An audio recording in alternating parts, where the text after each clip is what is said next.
Alright, for today's project I got a roadside find, not one I own, but I'm working on it for someone. Roadside find, Signature 2000, powered by Briggs and Stratton, 16 horse, 42 inch cut. It's an MTD type. So I'll just do the basic walk around. It pretty much needs everything. The hood is not connected in any way, shape, or form. No big deal there. Johnny Fix-It's been playing wires. By the way, I've already had a chance previously to look through and see what this tractor needs. So I'm not a magician. I don't just know. This was a kill wire that they had attached. That was another switch that they had. The headlights are just hanging here because he's got the hood off. Anyway, those wires are supposed to be hanging out. This tire is completely flat. This tire is absolutely brand new. It's still got the sticker on it. I'm guessing somebody hit it or something, because this all looks bent even when they had the tire up. And this whole assembly, I don't know if that's showing up, but that thing is just moving like an inch side to side play. The fuel that's in it is terrible. I was able to get it started by jumping it and bypassing all their wiring shenanigans. It ran on full choke only, and only with a spray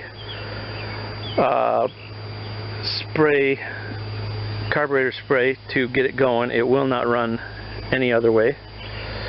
The choke cable is completely seized. The throttle cable is hanging out of there. It's cracked. It looks like somebody already tried to put a washer on something. Seat taped up. The battery was surprisingly still good. It's an Agm type. I've never seen that. And just generally needs to be completely gone over. And to go a little more on the diagnosis is there's the seat switch, and they have that bypassed with some paper or fabric or something. I think actually all these problems were caused by that battery terminal was loose when I first looked at it. So my guess is they knew they had a full charged battery and just started making ignition switch problems by cutting into the factory harness when everything was fine, and they just needed to leave it alone and fix the battery connection is what I think happened. We'll know when I get more into it, but I'm pretty sure, because I jumped this out back to where it would have been. They cut it for a switch, so it's a little short maybe, but we'll put all that back to factory to get started with and see what we can do with this engine. Also, just looking at the hood, the two areas where it used to bolt have been completely cracked out. So we'll have to just put some big washers or some kind of shims or something to fix that. Also, that side, I think somebody might have hit this with a car. That might be how that tire got replaced. And this came over, the hood, broke off, and they gave up on it for whatever reason. So I think we can get this one back going. Okay, so I'm going to start with getting these wires back to factory. This is my little jumper I had on there. They had a little switch or whatever. I don't know what they were trying to do.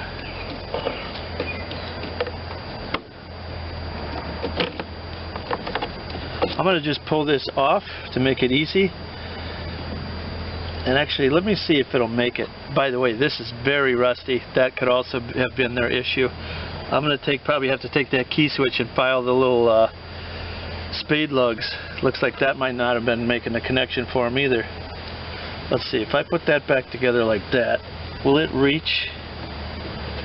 Yeah, it will. So I don't even have to add a piece of wire there. That's better.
Just about cooked my thumb.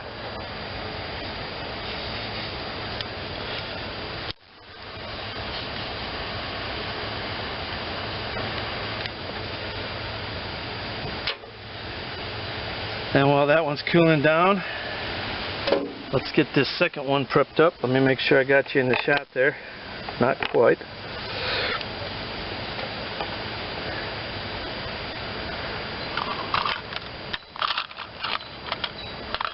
Where's the butt splices? Trying to do it without looking. There we go.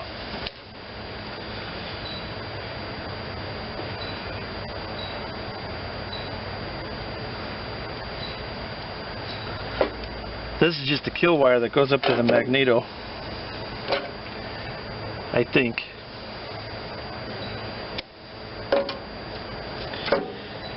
Take off their electrical taped wires to the fuel line, believe it or not, ladies and gentlemen. To the fuel line.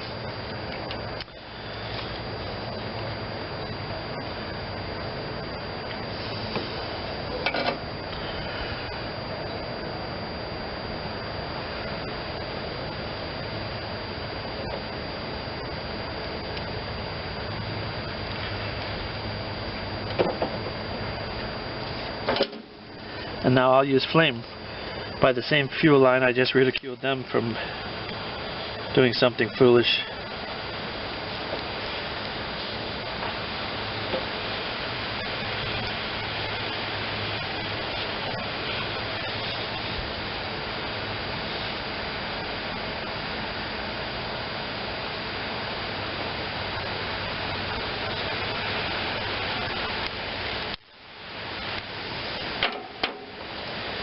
Alright, we're back to factory on that one.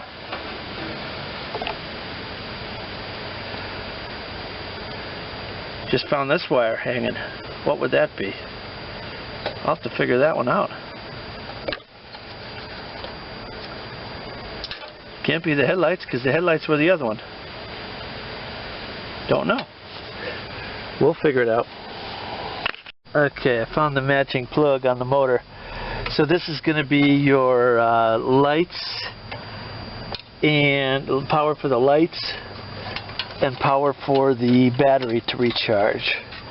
So I'm going to put that back in. They were just disconnecting everything, thinking that's why it wasn't running or whatever. I don't know. If I could understand the way they were thinking, I'd probably shoot myself. There's the headlight number 1 and number 2. That's easy.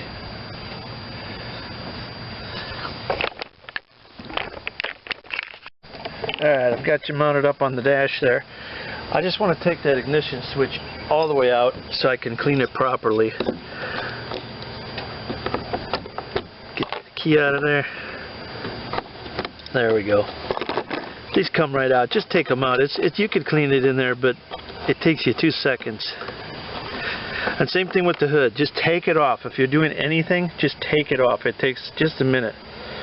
And I don't know if you could see how rusty some of these terminals are, but that would be likely a spot where something wasn't going to make a right connection, which is why they started rigging everything with the kill switches and start switches and whatever switches they were trying to do. All they had to do was clean this maybe. So nothing wrong with fixing the original. Sometimes it's easier to fix the original stuff than to try to rig everything. You can clean these up with wire brush or scrape them or do whatever you got to do. That one is still discolored. That's the B terminal, the battery terminal, still discolored, but I'm not concerned. That's plenty clean enough to get a good connection.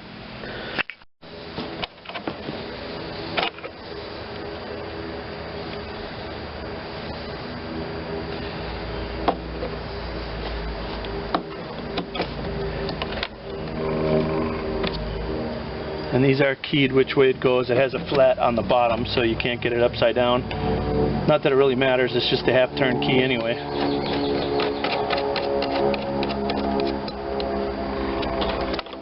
But that helps it not slide around, I guess. That's all you need. And then these, I'm going to go in there with the little screwdriver and just scrape them a little bit, get a new surface on those. Got those cleaned up.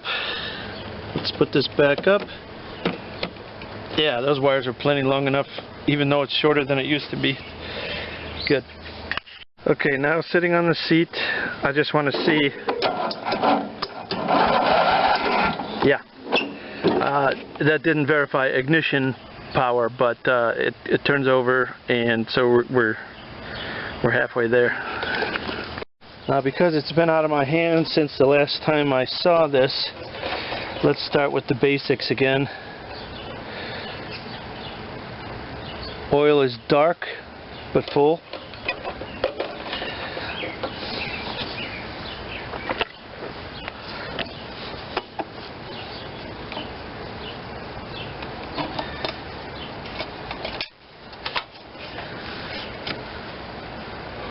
Air cleaner is dirty but workable.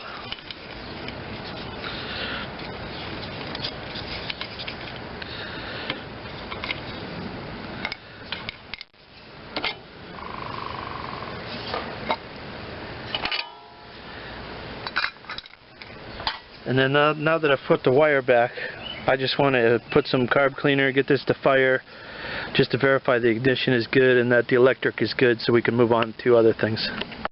And the only reason I'm using carb cleaner, it's just any fuel, basically. Anything that's flammable, combustible, whatever, will do the same job.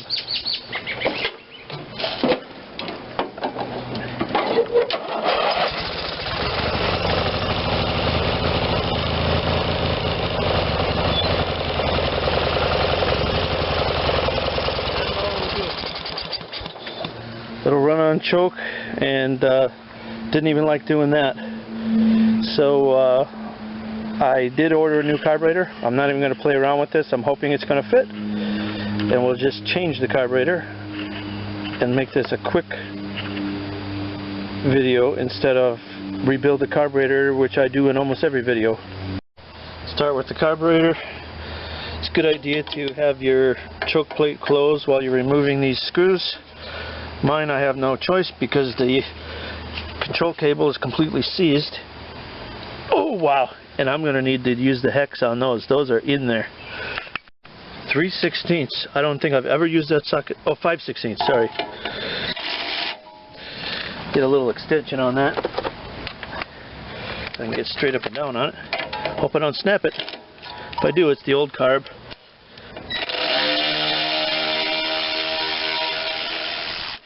Wow. Somebody over torqued these babies.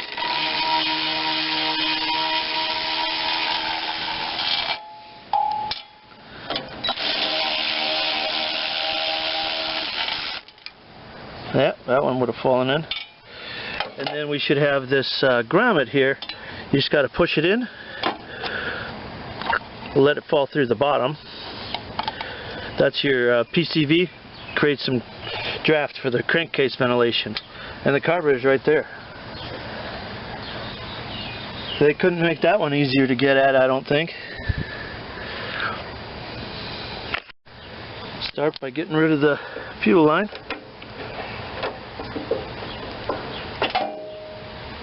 Oh, that's nasty fuel in there. I don't know if you could see how yellow that was when it just came out, but wow, it's bad.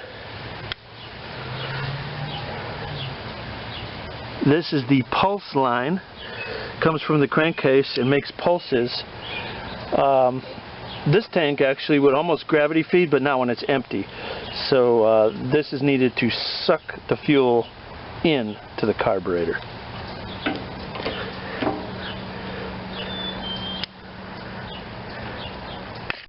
This is the choke cable, which we'll be replacing. If you were going to put it back, just look for the mark where it was smooshed last time and put it back the same way if it was working as it was. The main key when you're putting it back is to make sure it can shut 100% of the way. Even if it stayed open just a hair or stayed closed just a hair, you'd be okay, but when starting you need that thing all the way down or else it's never going to start worth a darn. Alright, I've got you down nice and low with me. It looks like the carburetor screws go from the bottom. 1, 2. Probably going to be easier to take this plate so I can get at the other one from the bottom. This plate comes off easy. Back you up a little. Just a couple screws in the front here. This heat shield looks like it comes off just that easy. It's just to prevent all the as the air is coming down, it goes down under and cools the muffler and everything.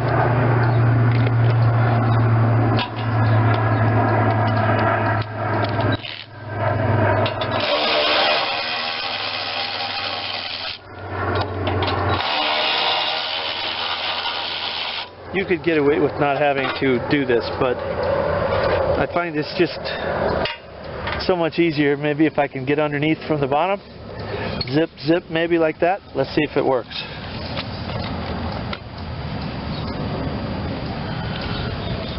See what size these are. That size is the one. 7/16.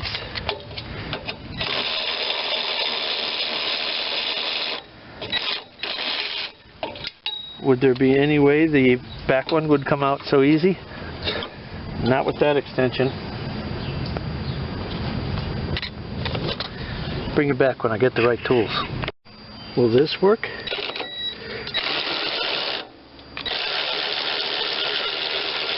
Oh yes, it will.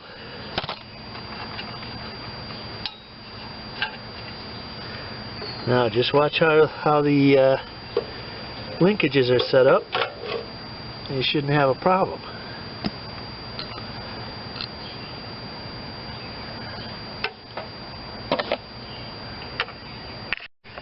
Anytime you get an aftermarket carb or any carb, you really want to look it over to see if this thing even looks anything near the same.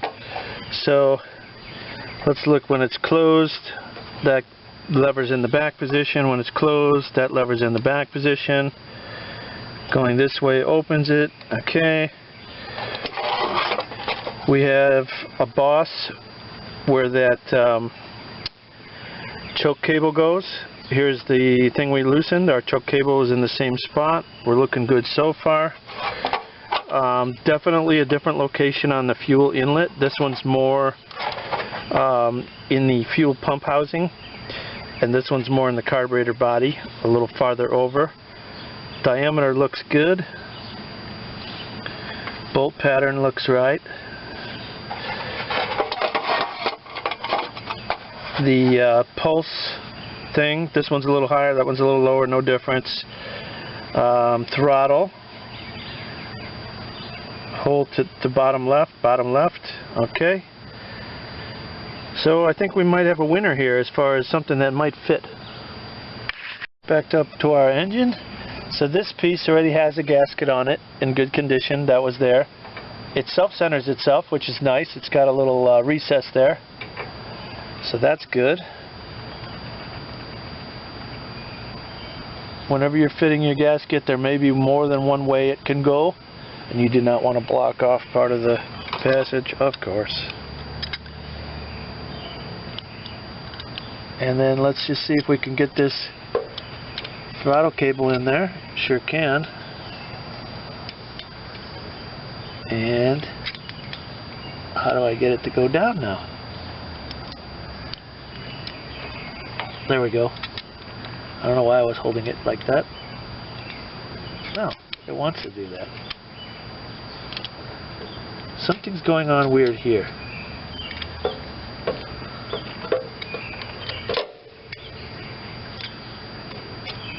It's fine. Let me get you around the other side so you can see that lever that I'm messing with. So I'm trying to get that actuator rod to play nice. It doesn't seem like it wants to really. There it goes.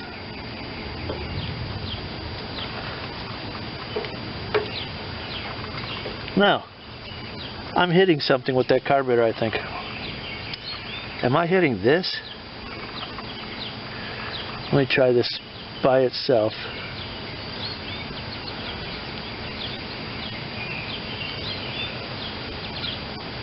Why do I hit it as soon as I put the rod on?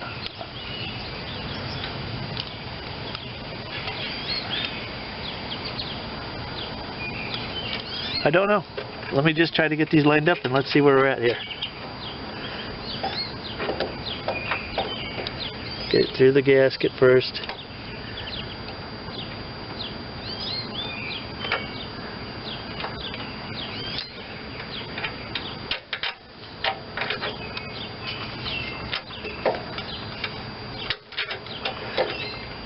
Oh yeah, I think it's lining up.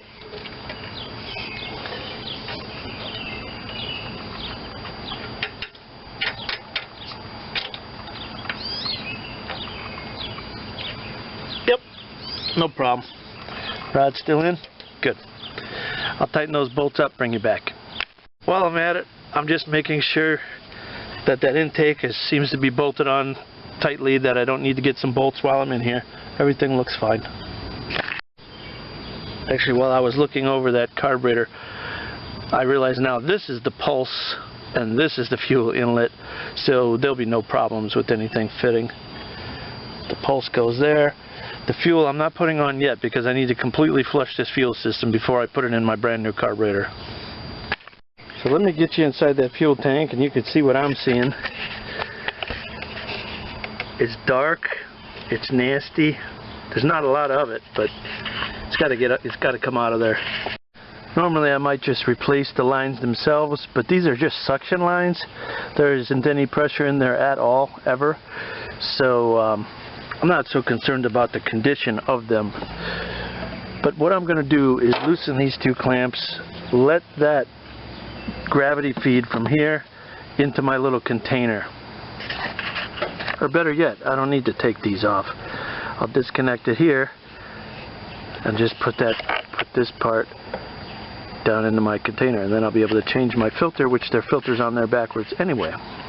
Screen. So I've got you tipped way down here. Got my little glass jar because my fuel can won't fit under here.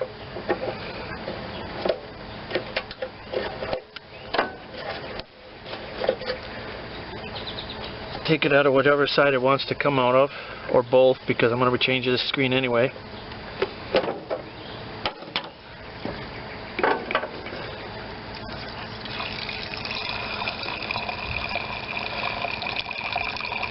Yeah, it's real dark looking. I don't know why.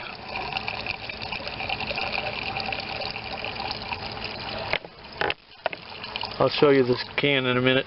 Whoop, whoop, missing some.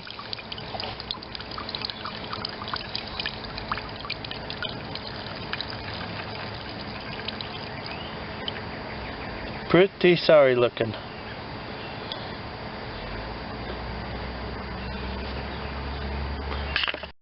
Yeah, I don't know. That's gas?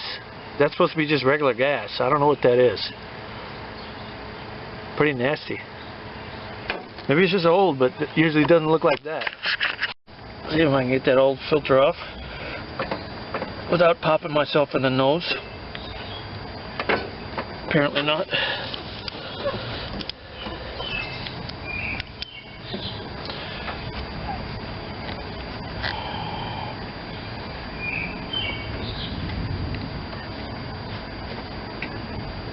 Man, that one's on there.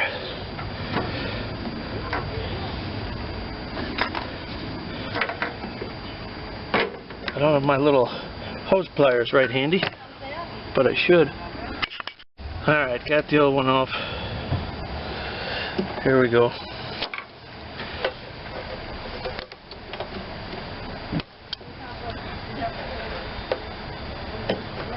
Got that one. Brand new. All set. Did I get that in the shot? Anyway, it's right there. So I just blew through that line briefly just to make sure there wasn't any other junk in there after the filter. Let's get this clamp put on while I'm thinking about it.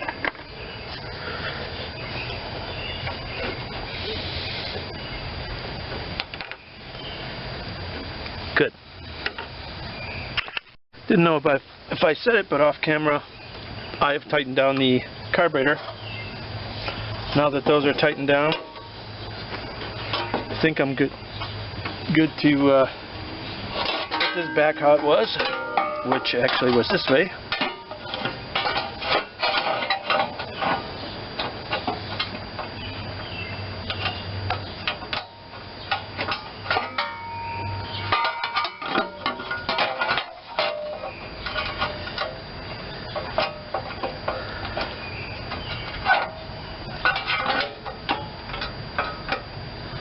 tighten that down, bring you back. Now before I put the top plate on here, I'm just going to get these plugs. Looks like that plug's a little harder to get at. This plug actually looks like it's been replaced. This plug looks rusty, so it's probably hard to get at, so somebody just did one.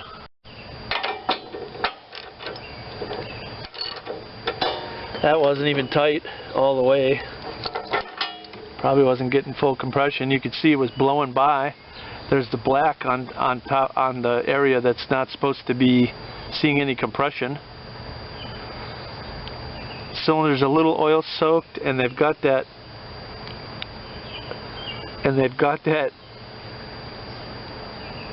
electrode touching or almost touching. That's odd.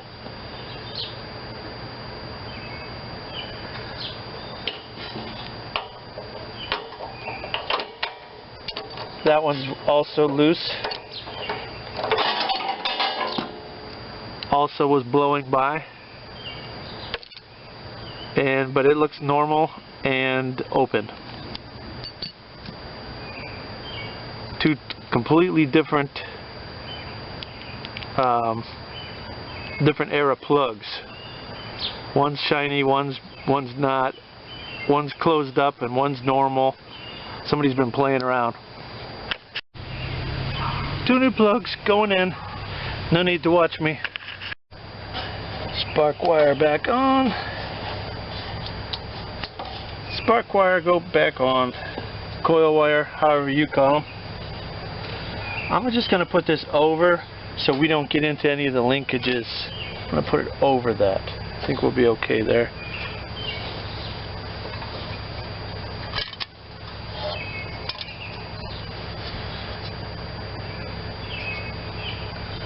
And just for now, I'm going to leave this off. Possibly we have to do some adjusting on the governor linkages and such. So I'm going to leave that off for now.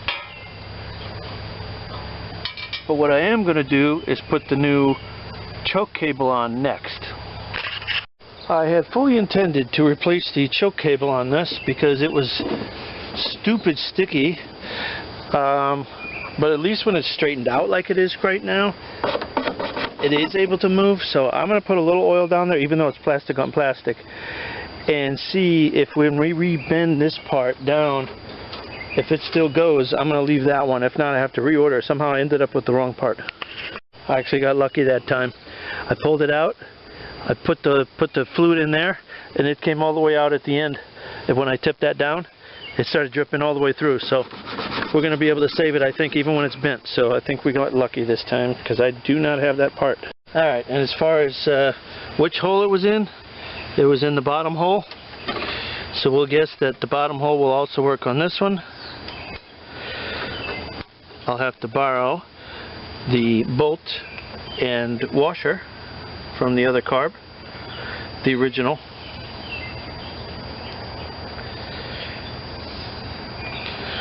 It is already threaded, which is nice. Thought I was going to have to thread that by hand.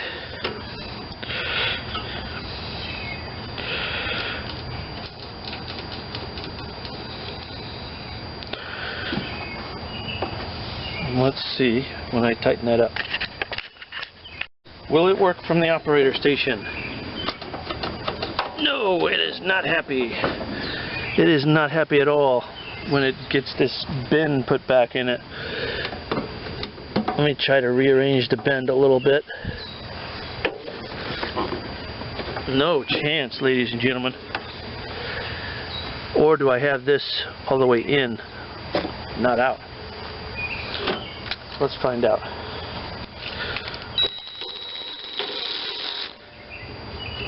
If that went back, yeah, I would have to pull shorter. I should have had that right. Oh, maybe I'm clamping down on it too hard. Now it seems to want to go.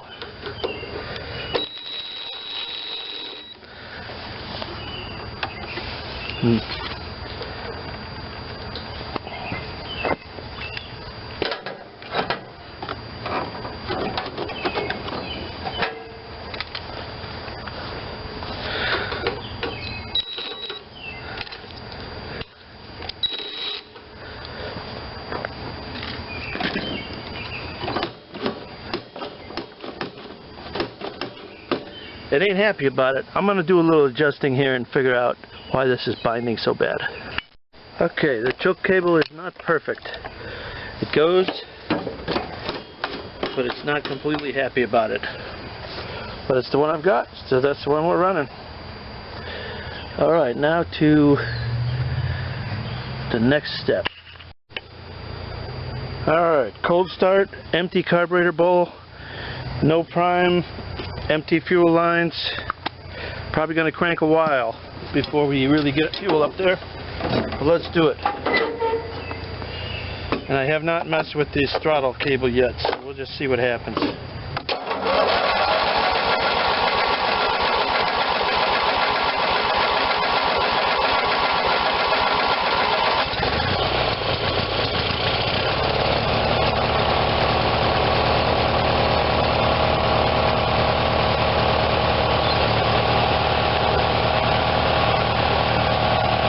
Wildwood.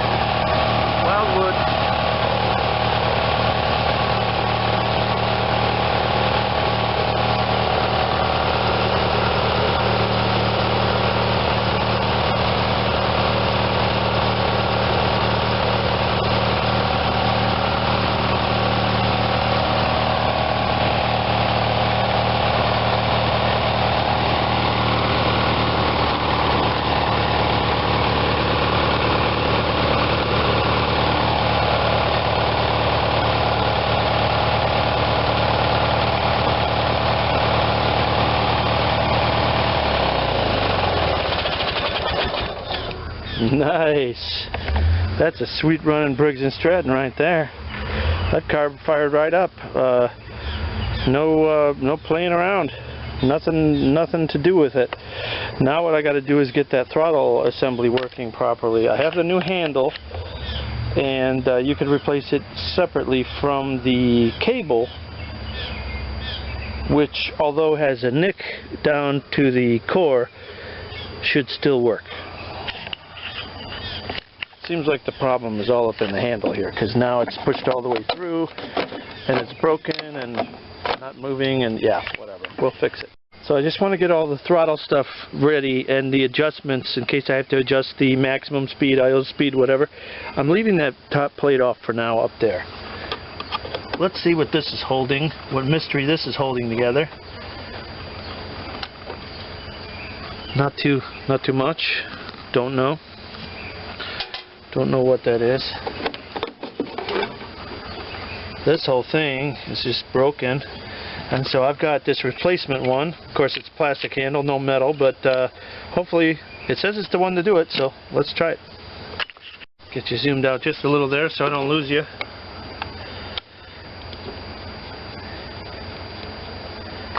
It's rare these are two-piece, that the cable would be different than the handle. But the cable's another $20-something that this guy doesn't want to put into this thing. He just wants it running. And we're going to give him better than that.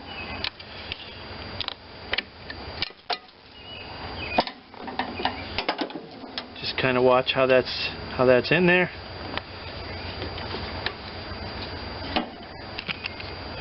Open up our new one.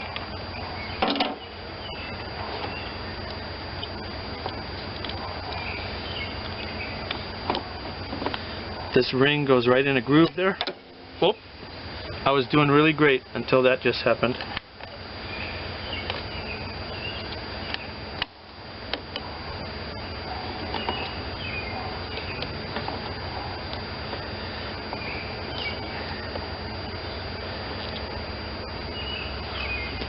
And the new one came with the wave washer. That must be to hold it against those little grippers on the far side. There's grippers in there on both sides of that, so you must need this to push.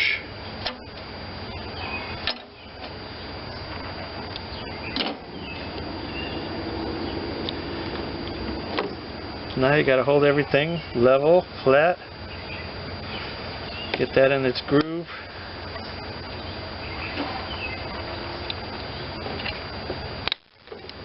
Maybe. I Found one of the screws. I think the other one fell out. I'll have to find that in a minute. Wow, could that have worked that easy? Here's a little B. Okay, where's that other screw? Ah, here's the wave washer that fell out of the other one. You probably saw that. I did not. And where's the other little screw?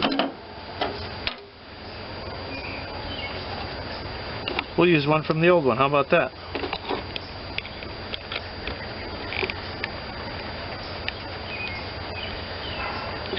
Alright. Now does it work? Yes, it does.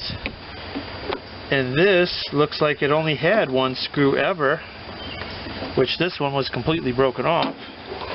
So it must just go down. There we go. One screw in there.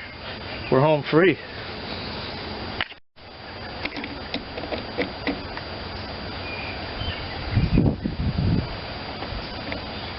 I'm going to use that washer just because it had one. Now let's see what we got for throttle actuation and idle speeds and everything else.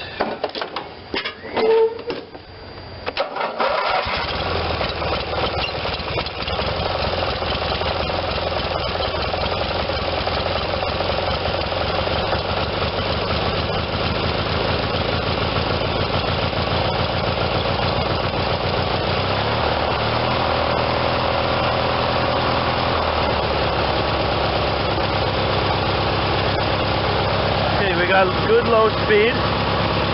That's a good idle speed there. And let's see what we got on the high end. It doesn't sound high enough. No, that's not enough.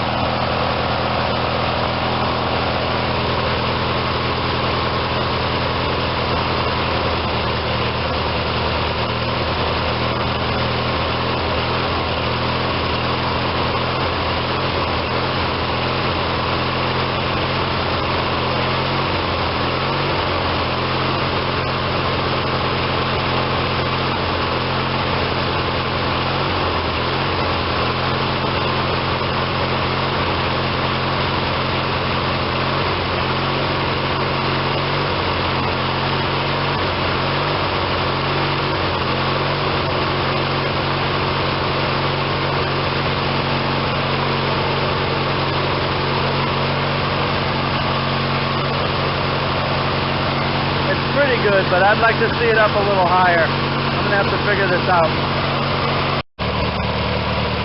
So I'm just going to take the adjuster and pull that cable back to get more top end out of it.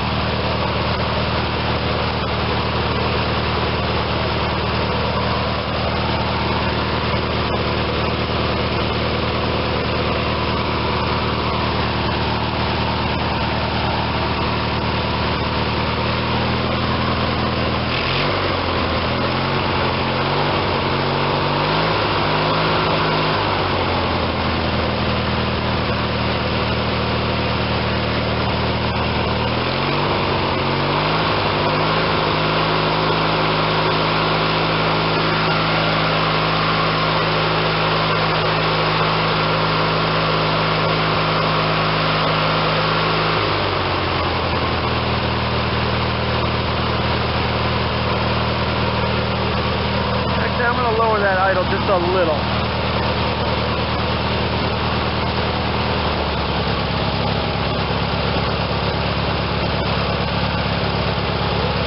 That sounds perfect. Alright, I'm going to put the air box on and make sure it doesn't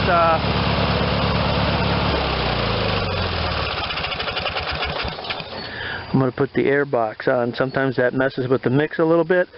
Might mess with the speed a little bit. Now that we have access to everything, it's probably good, but I just want to make sure with the air box on, all the speeds remain the same.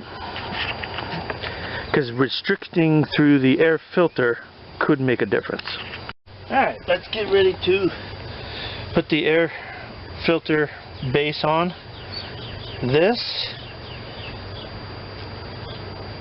It has one hole that's nothing there. I'm just making sure it's the same both ways. It is. The reason you want this gasket to be good is you don't want any unfiltered air going into your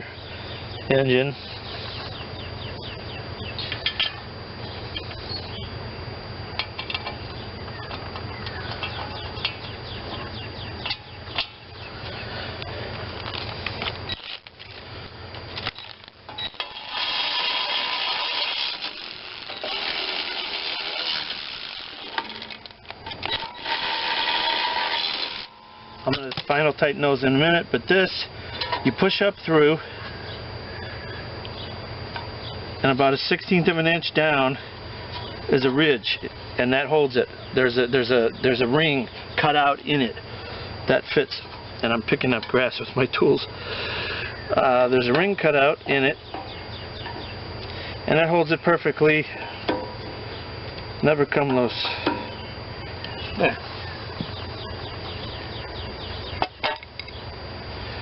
This has got this little gadget here. This filter was good enough for us.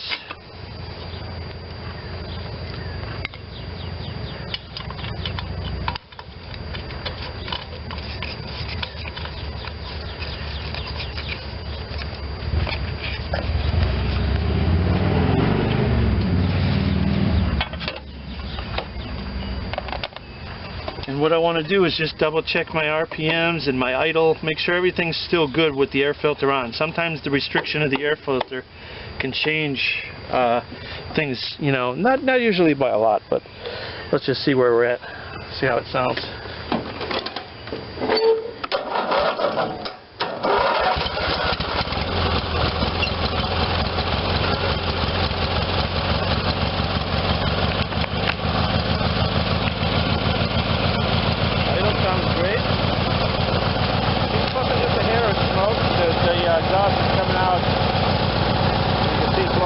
Over there, but it's coming out right there.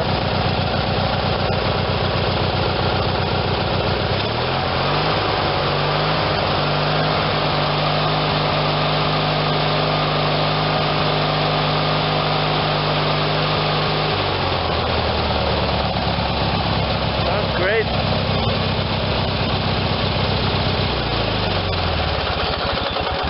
There isn't a thing wrong with that engine at all. Nice. Now I got the seat flipped up here, just to show you where we're at here. There we go. This one has an Agm battery. Very strange. Usually they just have one of those standard, you know, size lawn tractor batteries. This one isn't even standard size, and it's Agm, which is way more expensive than the regular ones usually, but it does work. So you can't fault the results. It holds a charge, and most junkyard or found on the road dead lawn tractors aren't going to give you that. So I got 12.06 volts. What I'm going to do for this customer is just check the charging system. We're checking the integrity of the charging coil, the ignition switch, all the wires, everything. And we're going to see. It should be more than 12.06 if it's working and recharging the battery. So let me get it started here.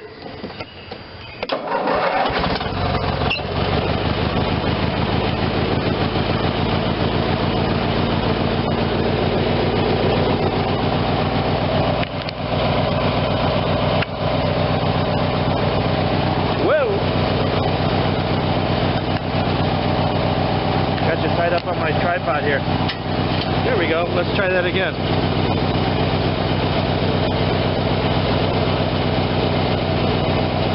.10, 11, 12, 12.1. Let's give it revs up.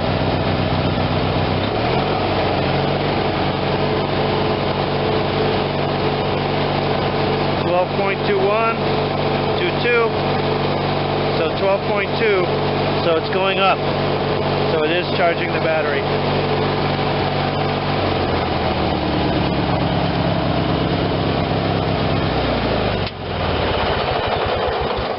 This tractor is just a regular lawn tractor, not a garden tractor. It will not have a very robust charging system to begin with.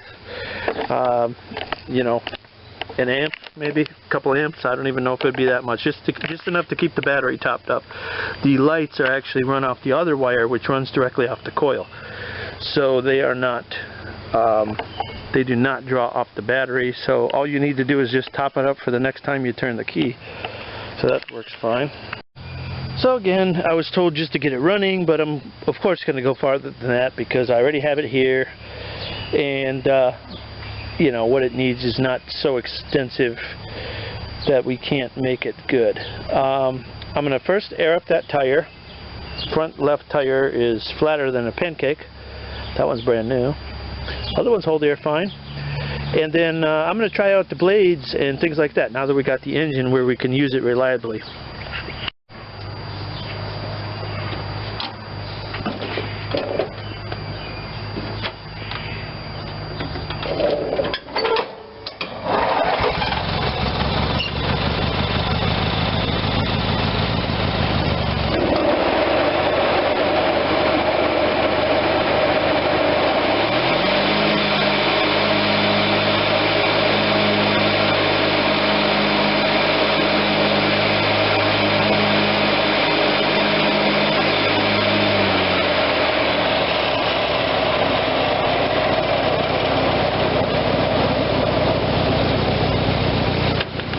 Has a mulch plug in it. No wonder why it's not coming out.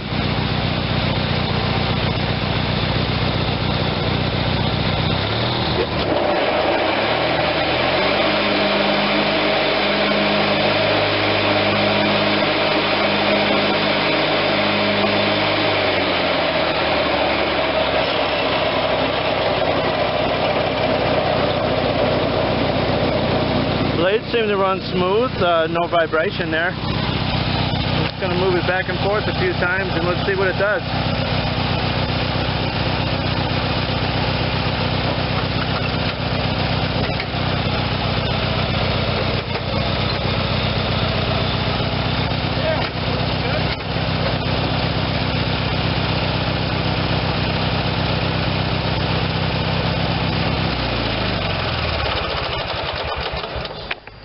This is one of the ones where I don't have to check all the gears because it doesn't have any gears.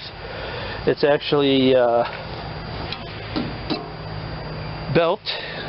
This is forward, neutral, forward, reverse, and everything else is done by two belts, two variable belts in the middle. So if it moves at all, it'll move through all the gears because there's no gears. It's just a lever that's moving in and out on a pulley. One gets small, one gets big, and it's completely variable. You can shift on the fly, at least through the forward range or the reverse range. And then, you know, to reverse, you have to hit the thing in the middle of the operator station there. Change that gear. Nice. So on this particular tractor, I don't know if you can tell, but this tire is sitting that way and it's sitting that way, which would mean it has no toe in, it actually has toe out, and that one has, I forget the different ones. There's caster camber. It is tipped in so much that the top of the tire actually hits that bracket. So even though the guy didn't pay me to do it, I'm going to do a little upgrade there. See if I can do anything for that quickly without having to spend, you know, tons of money. Let's see what. I'll compare the left side and the right side, and I'll show you what I mean. So let me zoom in here. I think this one's more original, and I cannot fit my finger through there. Not even quite the pinky, but you have room in between that and the tire. There's no way the tire can hit. On this one, that is literally hitting the tire right now, which is probably why they changed the tire. Maybe the new tire, maybe they put the used tire on this side to try to fool somebody and put the new tire that they cut on the other side. But anyway, the cap's missing off the top. You can see they've been playing, and this thing has, well, now I can't make it move. It has about 1 inch of play on that top spindle piece. So let me just take it apart and see what it needs. I got a new spindle bearing bushing. It's just a plastic one. I just want to see what's going on in there. It looks like somebody shimmed it with metal already. I don't know what's going on. I just want to see if I can just get it better so he can at least use this thing or sell it. Okay, so the first thing I want to do is get this spindle top loosened up. And the other thing is spinning on the other side. I can see that already. What size is that? 9? Probably 1/2 inch.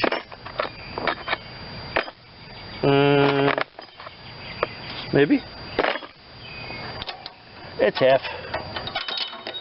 Let's get the clamp loose. Drop that thing out the bottom and see what's going on with this thing. something is in terrible shape in there. It's either bent, broken, worn out, I don't know. And I just dropped a nut. I'll get it later. Alright, coming up with the jack here. I'm going to just try jacking it up and seeing if we can pound that through. If it's that loose, I don't know. Let's just see what we have. See what it will take to get that loosened off of there. Maybe now I can show you how much that moves. See how much that moves? That's not supposed to move that much. And when things look all crooked and stuff, he's going to have a hard time selling this because that's what he wants to do, I think. Looks like that thing wants to push through pretty easy, so I'm just going to get it up a little higher in the air here. Falling off my jack. And give it a little hammer action maybe. See what it takes. Let's see if I just rattle it a little, will come out now. Open this up a little bit.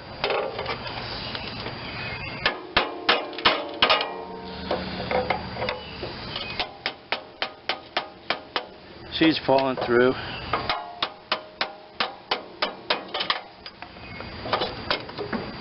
Oh yeah, somebody's got a whole bunch of shims in here and all kinds of, I don't know what's going on. We'll know when we get it all the way out.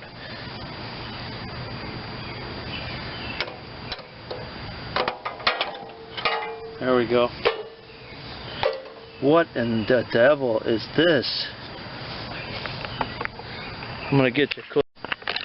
Okay, so somebody has taken metal, gone up, and mushroomed it over to make some kind of shim here. What in the world? Oh, it's egged out bad.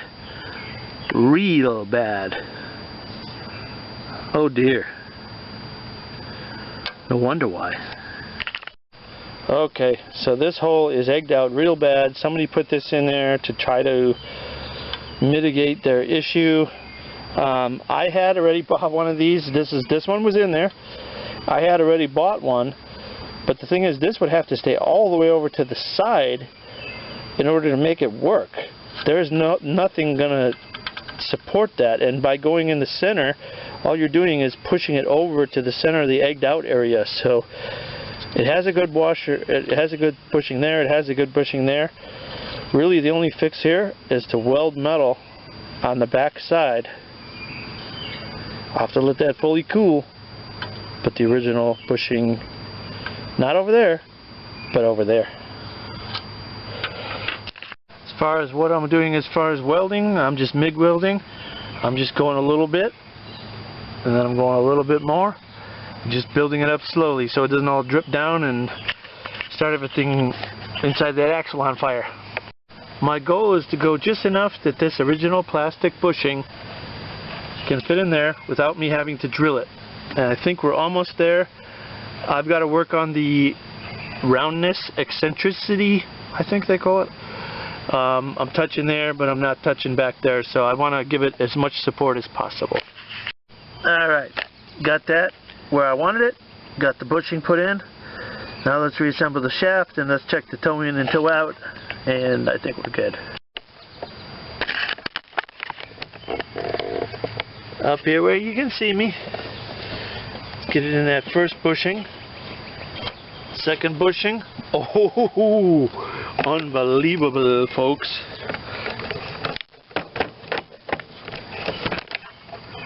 Yes, it did.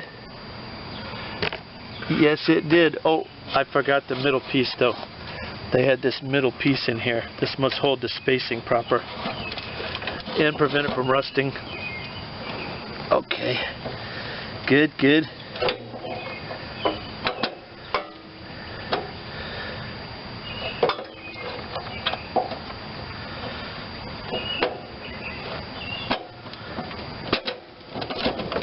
Lines up there.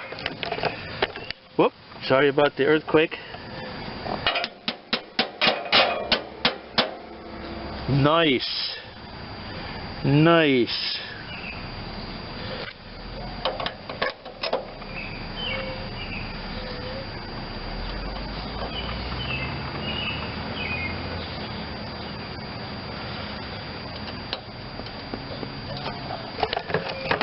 See what I'm doing there? I'm putting this on. You can barely see it. The bolt goes through the back, nut goes through the front, and this clamps down on that bar.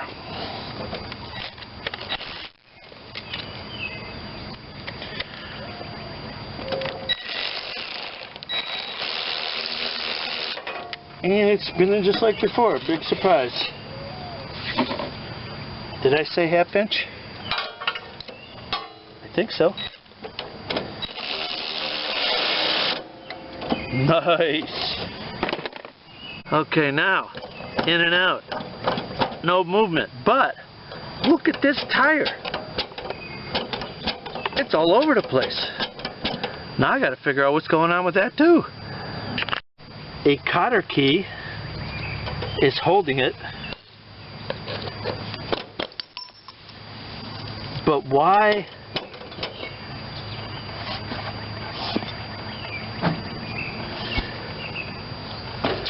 The bearings here, bushing, why would that be so loose like that?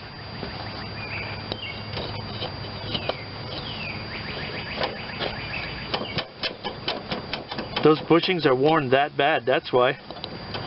Can you see that? Are you kidding me? What are the odds that that suspension bushing that I did buy is the same as the one inside that wheel? Wouldn't that be sweet? Let's see.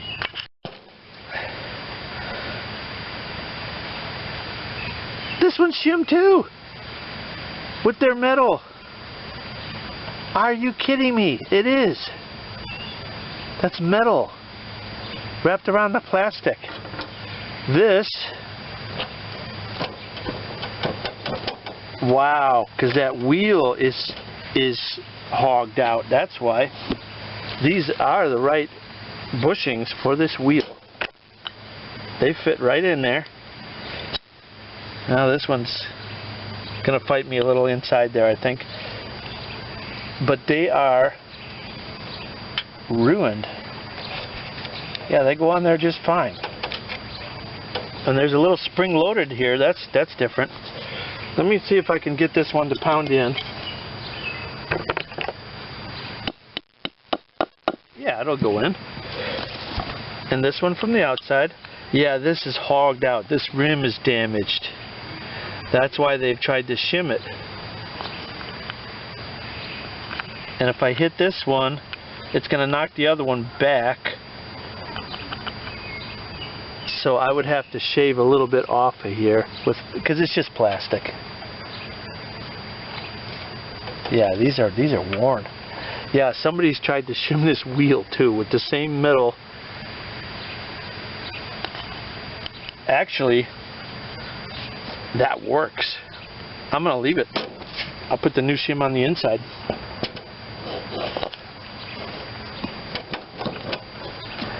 Ah, but their shim is still worn. Okay, what if I do this? Put my shim in there, new shim there. That might be acceptable.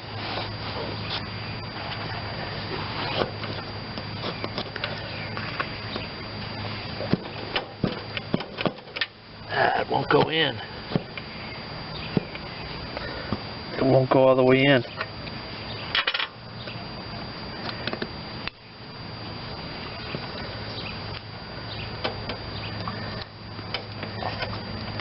There it goes. Without the washer, yeah, it's still not right. No good. Plan B, trying for this guy. Throwing this in as a bonus. Alright, so somebody had run it an awfully long time and hogged out the entire wheel.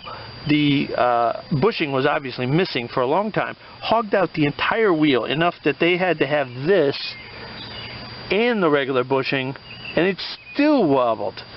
So I welded around the rim, inside of the rim, as best as I could, and now that's not bad. So, you know, we're not doing 100 miles an hour here. We're doing a lawn tractor. So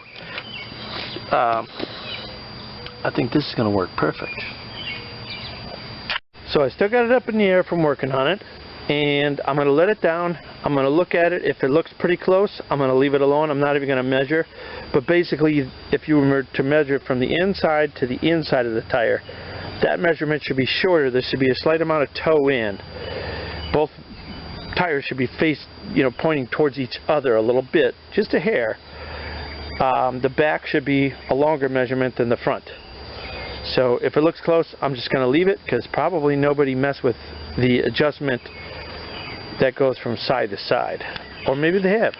We'll see when I get it down on the ground. Okay, I'm looking at the tires pretty much straight on. I got the steering wheel, I tried to center it. That one looks decent.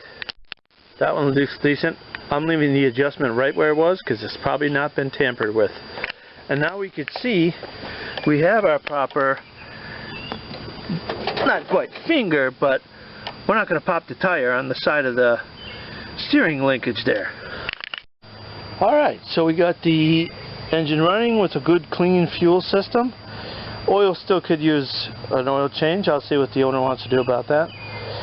And the deck seems to run. The transmission seems to work in forward and reverse. Starts well, runs nice. Let's see if we can get that hood put back on in some way that makes sense. And to go over how the hood mounts on that bracket, which is bent. I'll just simply bend that back, no problem. It's just sheet metal. That one looks straight as an arrow. And then there's, up on the cowl, one bolt goes on one side, one bolt goes on the other side. And of course, I don't have any bolts, but I have bolts, but the tractor didn't come with bolts. Bending that back is just a matter of sighting down it.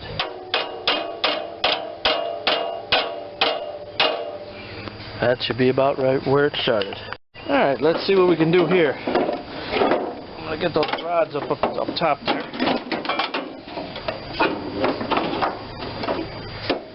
Probably mount the bottom first and then the rods. I don't know what's going to work the best. Maybe the rods first. They want to line up fine, so let's let them. So it looks like the rods go on the outside here, not the inside. Or maybe they do go in the inside. I don't know that I care, because it's only going to make a quarter of an inch of difference either way.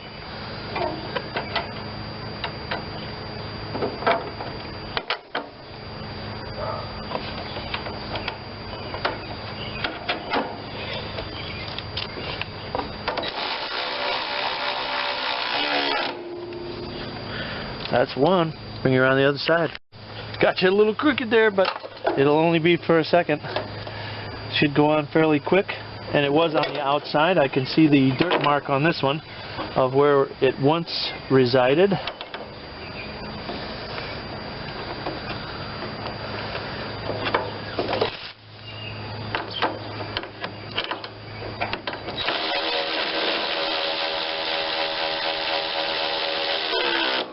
Yeah, we're getting there. Now we're starting to look like a tractor again. Very nice. Now I just got to get the ones on the bottom, and I don't know how I'm going to film that, but it'll probably involve a large washer and the original bolts. I can't get you in there, but down there and down there are those two brackets. They just pinch the plastic and the metal together. I have large fender washers, and that's how it's going to go together. Apologize I couldn't get you a shot on that one. It's kind of buried behind everything, but basically there's a large washer on top of the plastic, bolt going down through it, nut from the bottom. Works perfect. Okay, so we can see we can get a beside the road, left for dead signature 2000 going again, and it's worth doing because it's got a nice Briggs and Stratton twin cylinder engine, 42-inch cut, and everything else works. Just want to show you guys that basic hand tools is basically all I use on this one. I did use a welder. Some of you may not have a welder. I did use a welder. It was just the cheapest possible wire feed welder. It's not even a MIG. Is able to do jobs just like this and repair decks and frame cracks in any tractor. that I've ever seen. You know, you're not going to have a frame thicker than, you know, 1/4 inch ever, so even the cheapest welder can do that. And just to show you how just basic stuff can get something running if you pay attention to what's wrong and only fix that, unlike the other folks who decided to start clipping into the factory wiring harness thinking they were going to make a better system, or, you know, that's all they knew how to do. It's not worth it. Just fix the things that are wrong, which in this case most likely was the poor connection at the battery and also the ignition switch. That's all that was wrong with it as far as starting and running. The steering was a little bit more complicated, but still not over the top. Carburetor, you could have cleaned the original carburetor. Probably could have got away with it. For me, it's not worth it because this machine is just going back out, so I don't want any comebacks. So I just bought the cheapest carburetor I could find for it, to be honest with you. And it runs great on it. And I'm just going to try to mow the grass now and make sure it's good before I ship it out to the customer. I hereby declare this Signature 2000 Wildwood certified. Thanks for watching.